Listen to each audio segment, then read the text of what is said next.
Hello and welcome to digiSchool. My name is Marcos Lima. I'm your marketing and innovation professor. Today we're going to talk about the 4 types of innovation.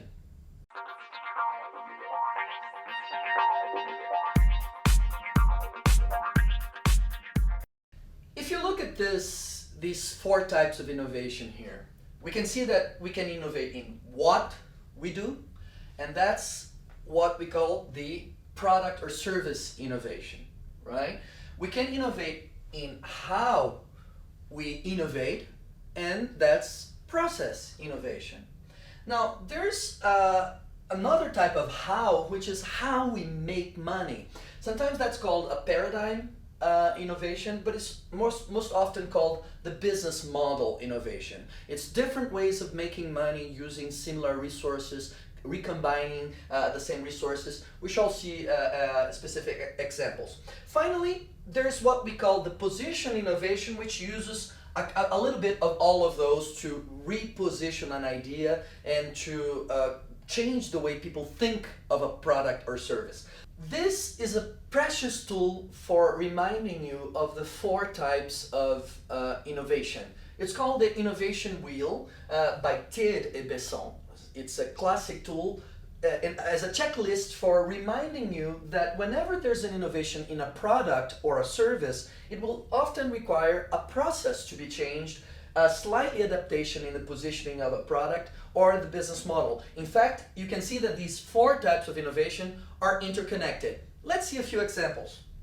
When we look, for example, at this product innovation, we can clearly imagine that it's the shape of the object that gives its functionality, that gives the solution to using less space on this table. But we can imagine that in order to create this product innovation, certain types of process adaptations were necessary. There's a way of making money with this product, which is the business model approach, and it was positioned particularly to serve a specific target of customers. So this product innovation involves the other 3 types of innovation. If we look at this service innovation, which some of you may be familiar with, the self-checkout service, it's a change in the service of supermarkets that requires a slight change in layout of the supermarket. Therefore, the process of the supermarket checkout is changed slightly. The way they make money by reducing costs with this checkout solution is also affected. So each one of the other dimensions of or types of innovation are equally impacted.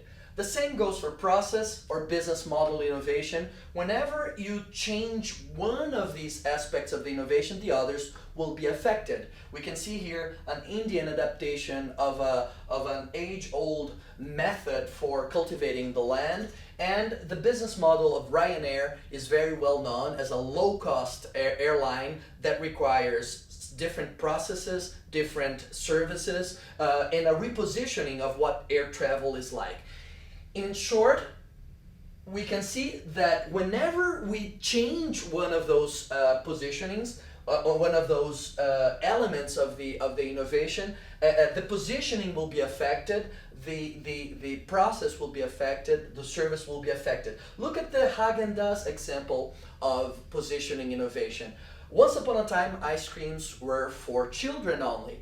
Here comes Häagen-Dazs and creates an ice cream for adults. They're not selling just the ice cream product, but the sensuality of the product and the sensual experience of ice cream. That changes what they do, how they do it, why they do it, who they do it for.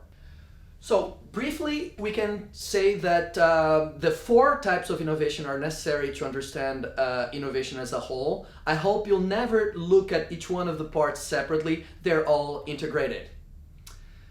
I hope you liked this video, and I wish you to take a look at the other videos in the series, and looking forward to see you at digiSchool.